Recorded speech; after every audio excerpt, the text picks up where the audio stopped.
Hi guys, welcome back to one more mini vlog. ఇవాళ వచ్చేసి మా ఇంట్లో టిఫిన్ దోశ విత్ రోటి పచ్చడి అండి. మా ఇంట్లో ఎలా అంటే అండి, ఎవరు ఎందులో ఎక్స్పర్ట్ అయితే అది చేస్తాము. మా అత్త ఏమో రోటి పచ్చడి చేయడంలో ఎక్స్పర్ట్, నాకు రోట్లో దంచడం అంత ఎక్స్పీరియన్స్ లేదు. దోశలు మాత్రం నేను రౌండ్గా బాగా వేస్తానని చెప్పేసి దోశలేమో ఎప్పుడు చేసినా నేను వేస్తాను. చట్నీ అయితే ఇలా మా అత్త చేస్తారు. మేము టూర్ వెళ్తున్నాం కదండి, అందుకోసం మా అత్త నార్త్ ఇండియా ఫుడ్ ఒకవేళ అలవాటు కాకపోతే పొడి పికిలు అన్న దగ్గర ఉంటే కనీసం రైస్ చపాతీల్లోకి ఆ కూరలు నచ్చినప్పుడు తినొచ్చు అని చెప్పి మా కోసం ఇవాళ ప్రిపేర్ చేసింది. ఈ వ్లాగ్ కంటిన్యూగా స్కిప్ చేయకుండా చూడండి, అందులో మేము ఏమేమి చేసాం అన్నీ ఉంటాయి. మేమైతే ఇక్కడ రాయలసీమలో ఒట్టికారం అని పిలుస్తామండి, కొంతమంది పల్లీల పొడి అలా పిలుస్తారు. మా అత్తయ్య పల్లీల పొడి కోసం ఏమేమి వేసింది ఏమి అని చెప్పి తీయడం మర్చిపోయానండి. ఇంకొక షార్ట్ వీడియో తీసి పెడతాను, అందులో చూడండి. ఈ పొడి బాగా రోట్లో వేసి దంచుకుంటేనే బాగా టేస్ట్ అండి. కొంతమంది గ్రైండర్లో వేసినా సరే బాగా వస్తుంది, మిక్సీ కంటే గ్రైండర్ బెస్ట్. మా అత్త అయితే ఇక్కడ ఉప్పులు ముందు కట్ చేసి ఊరడానికని అలానే పెట్టిందండి. మా అత్త కొలత ఏంటంటే 4 కప్పుల ఉప్పులకి 1 కప్పు ఉప్పు, 1/2 కప్పు కారం ఆ వేలో కలిపిందండి. పోపు కోసం అయితే ఆవాల నూనె ఉంటే దాంతో కలిపేసుకోండి. ఇంకా లేదంటే ఇలా ఆవాలన్నీ ఫ్రై చేసుకొని అందులోకి కొన్ని మెంతులు, కొన్ని జీలకర్ర అన్నీ వేయించి మిక్సీలో ఆడించుకోండి. మిక్సీ ఉన్న వాళ్ళైతే మా అత్తకి ఇలా రోట్లో అలవాటు అని చెప్పి అన్నీ రోట్లో వేసి దంచి నీట్గా జల్లి బట్టి తర్వాత కలిపేసామండి. ఇక్కడ ఇంక మా అత్త రోట్లో దంచేలోపు నేను పోపు కోసము ఆయిల్ అండి 1/2 ప్యాకెట్ తీసుకున్నాను. మీరు ఆయిల్ ఎంత కావాలంటే అంత వేసుకోవచ్చండి. మేము లెస్ ఆయిల్ ఉంటేనే బెటర్ అని చెప్పి కొద్దిగా తీసుకున్నాము. పికిల్లో ఆయిల్ కలిపినప్పుడు మనకు గట్టిగా అనిపించినా సరే ఊరే కొద్దీ ఆయిల్ అదంతకదే రిలీజ్ చేస్తుందండి. సో ఎక్కువ ఆయిల్ ప్రిఫరెన్స్ ఇవ్వని వాళ్ళు ఇలా సింపుల్గా చేసేసుకోండి. కొద్దిమంది ఎట్లంటే చెడిపోకుండా ఉండడానికి ఆయిల్ ఎక్కువ వేస్తేనే బెటర్ అని చెప్పి అలానే వేస్తారు.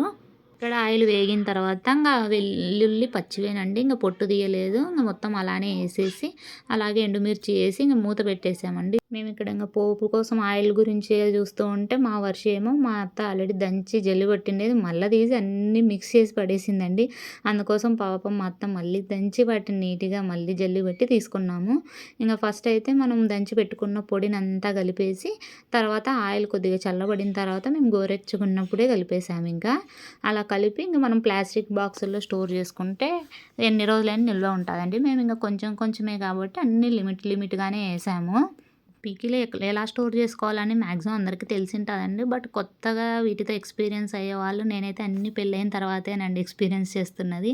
ఫస్ట్ తెలియకుండా స్టీల్ స్పూన్ పెట్టేదాన్ని, దానికి అంతా నల్లగా వేరుకొని అలా అయిపోయేది. అందుకోసం అని చెప్పి చెప్తున్నాను అంతే. ప్లాస్టిక్ ప్రిఫరెన్స్ వద్దనుకునే వాళ్ళు పింగాణీ జార్స్లో స్టోర్ చేసుకున్న ఎన్ని రోజులైనా నిల్వ ఉంటుందండి. వేసి కలుపుతాను అత్త. ఉప్పు, కారం, అది వాము, పిండి ఏమేమి పిండి ఒక షేరు బియ్యానికి పావు ఇడ్లీ. ఇక్కడ మా అత్త చెప్పే మెజర్మెంట్స్ ఇదంతా చెక్కిలాల కోసం కలిపి పిండిదండి. బియ్యము, ఉద్దిబ్యాళ్ళు అవన్నీ అయితే మనం ముందే వేయించి పక్కన పెట్టుకొని వాటిని పొడి చేసుకొని పెట్టుకోవాలండి. తర్వాత ఇలా ఉప్పు, కారము, వాము ఇవన్నీ కలిపి వాటర్తో మిక్స్ చేసుకొని బాగా గట్టిగా మనకి ఆ చెక్కిలాలు నీట్గా రావడానికి ఎంత కన్సిస్టెన్సీ సరిపోతుందో ఆ వేలో కలుపుకోవాలి. ఇంకా మా అత్త ఇక్కడ పిండి కలిపి పెట్టిస్తూ ఉంటే నేనేమో ఇలా చెక్కిలాలు దిక్కుతూ ఉన్నాను. మనం ఒక్కోసారి ఇవన్నీ తీసుకెళ్ళడానికి అబ్బా లగేజ్ కదా అని చెప్పి ఫీల్ అవుతామండి. కానీ ఓసారి మనకి ఫుడ్ పడలేదనుకోండి, అబ్బా ఇంటి నుండి తెచ్చుకొని ఉంటే ఎంత బాగుండు అని చెప్పి ఫీల్ అవుతామని చెప్పి ఇంకా సరేలే అని అలా తీసుకొని వెళ్దామని చెప్పి అన్నీ చేస్తూ ఉన్నాము. అలా కొన్ని చేసామో లేదండి, ఆలోపు అది తిప్పేది డై ఫెయిల్ అయిపోయింది. అందుకోసం అని చెప్పి ఇంకా ఇంట్లో నిప్పట్లు మిషన్ ఉంది కదా అని చెప్పి ఇంకా అలా ట్రై చేద్దాం వండుతాయి ఎలా వస్తాయో అని చెప్పి మిగిలిన పిండినంతా అలా ఉండలు కట్టి ట్రై చేసామండి. బాగా వచ్చాయండి ఇలా కూడా. ఈ వీడియో కింద మీకు నచ్చినట్లయితే ప్లీజ్ లైక్ చేయండి, షేర్ చేయండి, సబ్స్క్రైబ్ చేయండి. Thank you for watching my channel.